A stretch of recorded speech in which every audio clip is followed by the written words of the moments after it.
Good morning. It's Tuesday, September 8th, and we're going to continue our discussion on the subject of will with a prompt from the Daily Stoic which reads, "Am I prepared for my bubble to burst?" So I survived this year's edition of Murph, and in fact it actually turned out better than I had expected, considering an atypical last 6 months of training and generally feeling less than 100% yesterday. But I somehow turned in a personal record for my time in this particular benchmark workout. And despite feeling pretty well all day yesterday, I was unsure how I'd feel today whenever I woke up. But out of a pain scale of 1 to 10, I'd have to give this, somewhere around a 7, which isn't bad, all things considered, and is a far cry from the worst that I've ever felt after an endurance event, which was the day after my first and only full marathon a few years ago.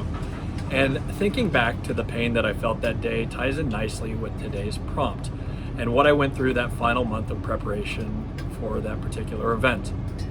1 month before the actual marathon, I went out for my longest training run of the season, which was an 18-miler. And so far, my training had gone as well as I could hope for. I was on track to hit all of my performance goals, which were 1, completing the actual 26.2 miles, and 2, coming in at less than 3 hours and 30 minutes for the full race. But on that late December run, around mile 12, I began to feel some stabbing pain in my left iliotibial, or IT band. But I kept on running foolishly, determined to get to the full 18. But I changed the gait in my run, and I guess I overcompensated, which then around mile 18 caused a flare-up in my right IT band around the insertion point at the knee. And now I couldn't walk because neither legs were functioning, and I was screwed. I was about 10 miles away from home, and I had to call an Uber to transport me back to where I live. And I didn't realize just how bad I was, how bad off I was, until the next day when I tried to climb the stairs and realized that I couldn't do it without physically pulling myself up the banister using my arms. And then considering the fact that I couldn't even walk, the prospect of running 26.2 miles in less than a month seemed like a complete impossibility, and I was crushed.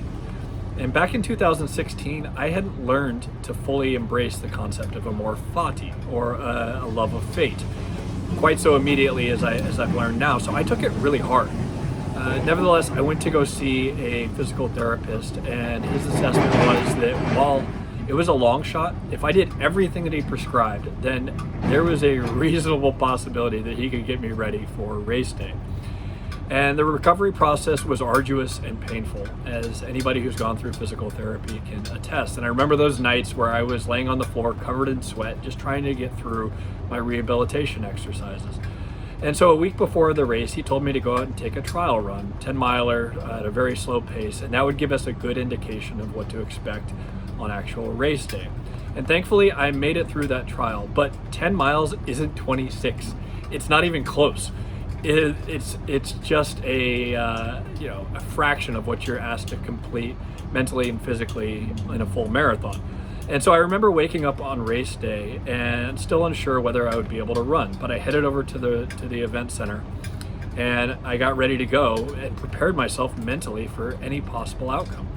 In fact, I had an entire month to come to terms with what might happen, but I still would have been served had I known this guidance from Seneca, in which he writes, "No one is crushed by fortune, unless they are first deceived by her.